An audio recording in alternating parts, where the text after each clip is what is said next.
свете сделать нельзя. За рекой Кимсух жили бедные-пребедные люди. Среди них жил в Улусе кичливый самодовольный бай. Часто от безделья он придумывал разные истории. Однажды он позвал старика Чистоя и сказал: «Скажи, старик Чистой, что бы ты хотел получить, если бы я надумал тебе отдать?» Смутился старик. Столько забот и нужды, что сразу и не скажешь. И ответил: «Ничего мне, хозяин, не надо, кроме хлеба». «Дам я тебе хлеба, если скажешь, чего на свете нельзя сделать». «Это, хозяин, пойти по Енисейским волнам, да не утонуть». «Врешь, старик. Пойдешь по Енисейским волнам, когда река замерзнет». Ушел старик. «Как же так?» — корил он себя. «Куда подевалась моя сообразительность? Видно, большая нужда себе присвоила». Пришел старик домой и рассказал все братьям. «Я пойду просить у него хлеба», — сказал младший брат Хыначе. «Скажу, отработаем». Пришел старик домой и рассказал все братьям. «Я пойду просить у него хлеба», — сказал младший брат Хыначе. «Скажу, отработаем». Пришел Хыначе к кичливому баю, а тот доволен. «Знать я умен, если второй старик ко мне пришел. Вот я ему и задам задачу». И говорит бай: «Дам я тебе хлеба, но ты должен сказать, чего на свете сделать нельзя».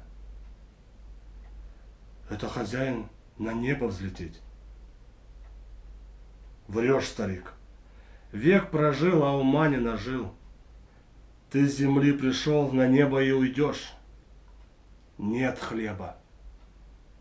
Ступай, да пришли мне старика поумнее тебя». Пришел Хыначе домой, собрал всех братьев и все рассказал. Долго они толковали, как дальше жить.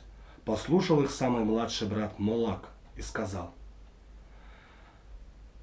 «Я пойду к баю, и так ему дайму, что он волком завоет». Братья смеялись. «Из тебя дома-то слова не вытянешь, а ты с кичливым баем толковать собрался. Гляди, как бы ты волком не завыл, когда его плетка по спине плясать пойдет». Старший брат Чистой подумал, почесал голову и сказал: «Братья, пусть идет Молак. У него ноги молодые, крепкие, от плетки байской убежит». И вот уже Молак в юрте бая. Запыхавшись, он остановился у дверей, оглядел юрту черными, как угольки, глазами, и всему удивлялся. На полках красовались блестящая медная посуда, графины, тарелки. У изголовья кровати покоился разрисованный сундучок. На земляном полу, как две мягкие бурые тучки, лежали медвежьи шкуры. У кровати стояли новенькие маймаки, смазанные жиром. И Молаку казалось, что толстый бай тоже лоснится от жира и словно прирос к подушкам с разноцветными наволочками. Опомнившись, Молак выпалил: «Я пришел сказать тебе, чего на свете нельзя сделать». «Ты чей? Откуда ты?» — сердито спросил бай. «Нет у меня отца, вырастившего меня. Нет у меня матери, вскормившей меня. А есть у меня братья. Старший брат Чистой, младший брат Чистоя Хыначе, младший брат Хыначе Хынан, младший брат Хынана Хычан, младший брат Хычана Тюрепей, младший брат Тюрепея Тюргенчи, младший брат Тюргенчи я, Молак». «О, хо-хо-хо!» — застонал бай. «От твоих братьев у меня голова трещит, как будто табун коней по ней проскакал. Кто тебе сказал, что я желаю знать, чего на свете нельзя сделать? Мне рассказал старший брат Тюргенчи, а Тюргенчи рассказал Тюрепей, а Тюрепею говорит Хычан, а он слышал от Хынана, а Хынану рассказал Хыначи, а Хыначи узнал от Шестоя. Байское лицо побагровело, он расстегнул ворот, замахал руками и закричал. Ты послушай, сын всех злых духов, ты, сын Чельбегена, скажи, чего на свете сделать нельзя. Хозяин, я хочу сказать за всех братьев. Только Мулак хотел перечислить имена, как Бай завопил. Зачем? Зачем нужны мне твои братья? А ты их не знаешь? Прошептал Мулак. Честой решительный, Хыначи упрямый, Хынан отважный, Хычан смышленый, Тюрепей настойчивый, Тюргенчи смелый, я Мулак, догадливый. Только он это сказал, как Бай соскочил с кровати и стал метаться по юрте, кричать, кулаки показывать. Послушай ты, сын всех злых духов, если еще раз вспомнишь братьев, я с тебя поганую шкуру сдеру, собаку на тебя натравлю, мертвого домой спущу. Как будут печалиться Честой, Хыначи, Хынан, Хычан, Тюрепей, Тюргенчи и я, Мулак. Услышав имена, Бай заметался по юрте из угла в угол, как тигр в клетке. Он давно бы растерзал Мулака, но страстное желание знать, что скажет Мулак, чего на свете сделать нельзя, его сдерживало. И он уже не говорил, а рычал.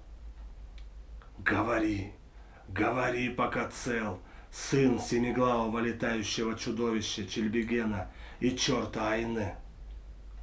Вот я и говорю, сказал наконец Мулак, чего на свете нельзя сделать. Твою юрту отдать моему старшему брату Честою. Фу, поч, с этого бы и начал, когда влетел в юрту, усаживаясь на кровать, сказал Бай. Нельзя, хозяин, отдать твои табуны моему брату Хыначи. Нельзя, хозяин, отдать твои озера, лодки, сети моему брату Хынану. Никогда на свете этого сделать нельзя, сказал Бай. Нельзя, хозяин, отдать твоих гусей, уток, голубей, кур моему брату Хычану. Ты впрямь догадливый, все знаешь, чего нельзя сделать, одобрил Бай. Нельзя, хозяин, твою землю отдать моему брату Тюрепею. Этого никогда на свете нельзя сделать, довольным голосом сказал Бай. Нельзя твой расписной сундучок с деньгами отдать моему брату Тюргенчи. И этого никогда нельзя сделать, согласился Бай. И только Мулак хотел сказать, ты, старая жадная собака, быть тебе волком, как в тот же миг вбежали в юрту его братья, усталые, запыхавшиеся от быстрого бега и работы, они смеялись так, словно небо и земля смеялись вместе с ними. Сквозь смех наперебой рассказывали Мулаку. Мы за дверью все слышали, пока ты с ним толковал. Хо-хо! Мы успели все раздать людям, чего на свете сделать нельзя. Я знал, что будет так. Я догадливый. Неудержимо смеялся Мулак. Но Бай уже не видел влетевших в юрту братьев. У их смеха была такая огромная сила, что она сожгла Бая, и он пеплом вылетел в дымоходное отверстие юрты. Долго люди на улице толковали об этой затее братьев, и еще много лет вспоминали о том, как смех победил жадность.